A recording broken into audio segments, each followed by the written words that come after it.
back up.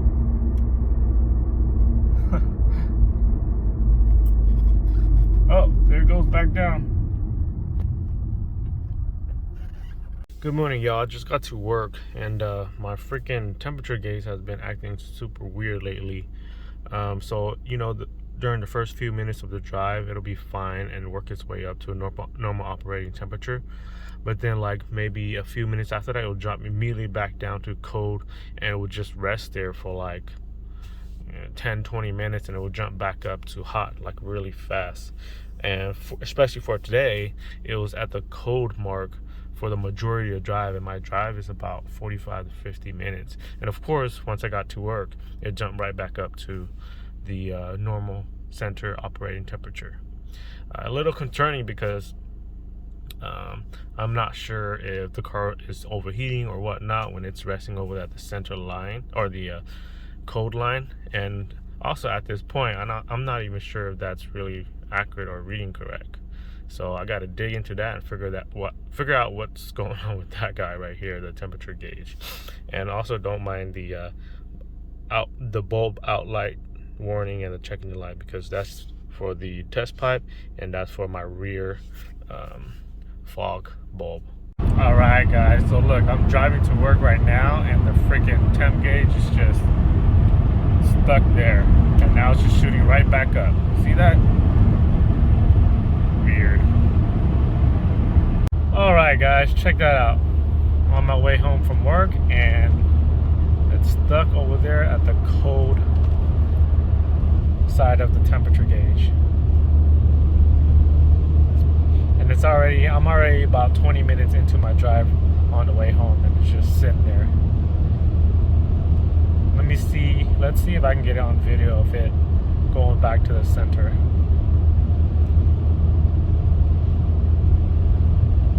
And another 10 minutes later, still sitting there at the cold side of the gauge.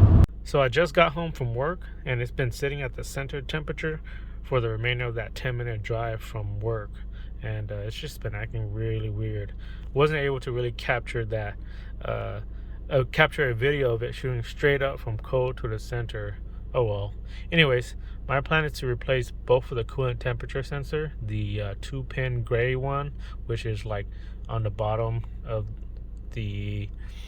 near the bottom of the radiator hose, and then green 4-pin coolant temperature sensor too. And I gotta figure out where that one's at. People were saying that it's like in the back of the block or something like that. But yeah, that's my plan, and I gotta get those ordered up. And there it goes, shooting back up.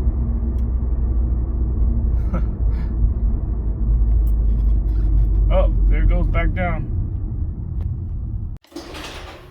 Alright guys, let's finally get this temperature gauge issue addressed. So the coolant sensors finally came in. I bought these from SCP Euro. I bought both of them just for a peace of mind. I know that each of these does a different thing, but they're pretty cheap, so just wanted to get them replaced. I got the 2-pin coolant gray sensor right here, and the 4-pin green coolant sensor here. Both of them looks to be like an easy install. All you would do is basically find where they're at on the car and just remove this little plastic U-clip that actually holds them in to their location. So let's go ahead and get this started. I'm going to start with the I believe it's the gray one first, because it's the more easy access. It's the most easy accessible sensor, I believe, and it should be, because I already did a coolant flush on it, just on the bottom down here of a coolant hose down here to the bottom of the radiator hose. So what I'm going to do is check up the car first, get it ready, and then show you guys where it's at. Okay, so here's the location of the first coolant sensor that I want to replace. It is the gray 2-pin connector right here. Like I said, it's just held in by a little black plastic U-clip. The fun thing about this one is that once you pop this out, a lot of the coolant is going to come out. So my plan is, I don't really want to drain all the coolant because I already did a coolant flush when I did the coolant reservoir replacement. What I'm going to do is I'm going to try my best to swap them out as fast as possible. So pull this on out real quick and pop the other one real quick. So let's go ahead and unclip this guy really quick. All of this is just this little tab right here. Push it and pull it out. There it is. Now let me prepare myself and grab some rags and some drain pan and get this guy swapped out real quick. All right, so before I get this one out, I want to make sure that my new part is ready. Lube up the O-ring. New clip is here, and all I'm going to use to take out the clip is this little smaller Phillips flathead screwdriver. So like I said, I'm gonna try and do this as fast as possible so that it doesn't drain up a lot of coolant.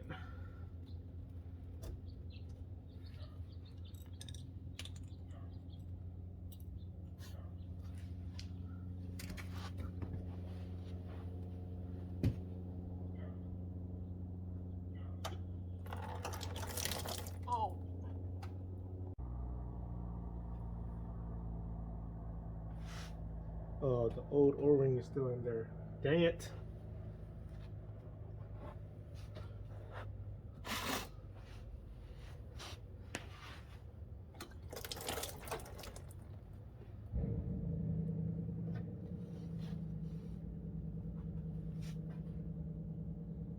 I don't even know which one is. Oh, I think this is the new one.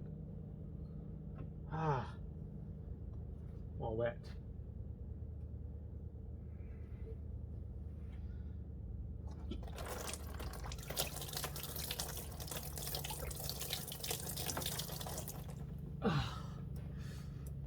Jeez. Okay. Guess I gotta pour in some more new coolant.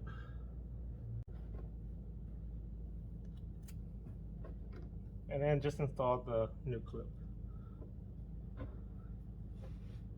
Okay, new coolant sensor in, clipped in here. You can see the new clip and plugged in. So now let's get to the 4-pin coolant sensor right up the top. And it's gonna be a little bit hard to get to, but not impossible to get to. Okay, so the 4-pin green coolant sensor is actually back here. I'm gonna try my best to show you guys where it's at, but it's like down here. Let's see if I can stick my camera down here. Barely focused, but you see this connector right here? That's actually it right here. So I'm gonna do a quick swap out real quick on this guy. It looks like there's a little zip tie that is tied together for some reason. So what I'm gonna do is cut off that zip tie, pull out that black clip, pull out the sensor, and replace it with the new sensor. I'm hoping that not a lot of coolant comes out from there, but yes, right here. Bad focus, but you can see it's like right there. Okay, so I'm gonna use this to cut off that little black zip tie, this to pop out the old black plastic U-clip, and then just use your fingers or hand to pop in and out the new coolant sensor. So let me go ahead and cut this out real quick. Yeah, that's not gonna work. Look for something else. Okay, so I managed to cut out the zip tie. The zip tie was actually connected to the connector, that because what it does is it helps hold down the connector to the sensor. So what I'm gonna do is I'm definitely gonna need to zip tie that back down. But anyways, let's go ahead and move that black. I already pulled off the connector, so just gotta move the black clip if I can see it.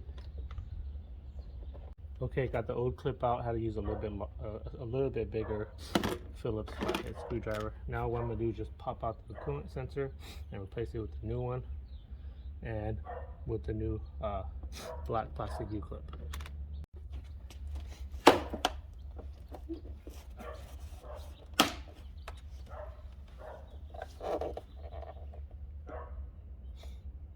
Okay, out. I took out that old O-ring because it's stuck in there. Cool. Oh shoot, it's leaking a little bit, but grab the old O-ring.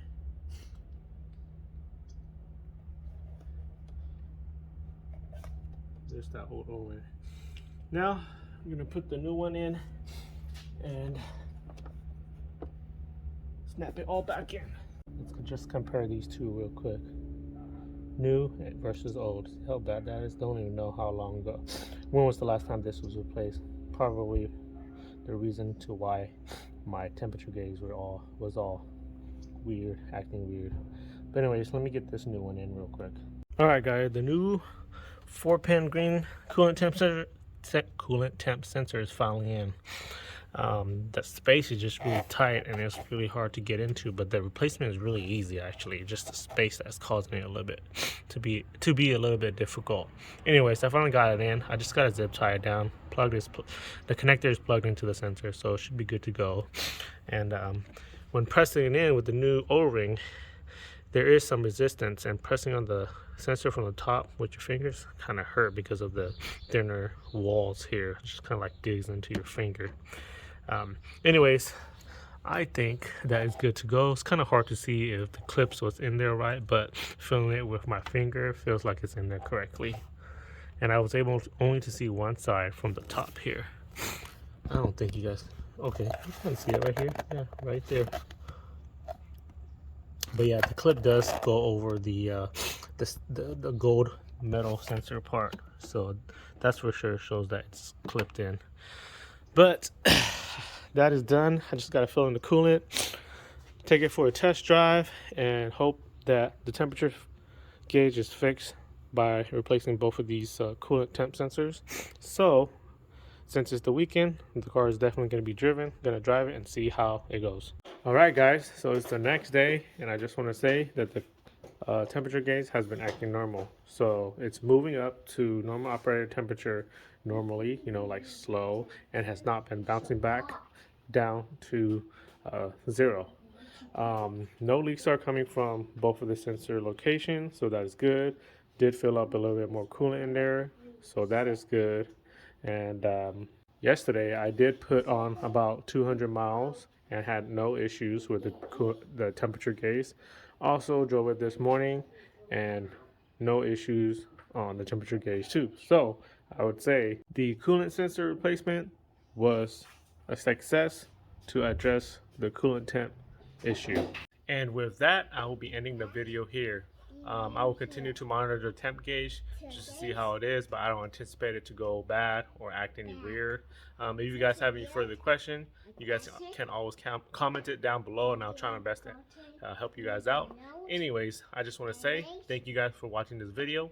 Don't forget to subscribe to help support my channel, comment any sort of feedback to help my channel grow, and like this video if you find it helpful. Thanks guys. I will see you guys in the next video.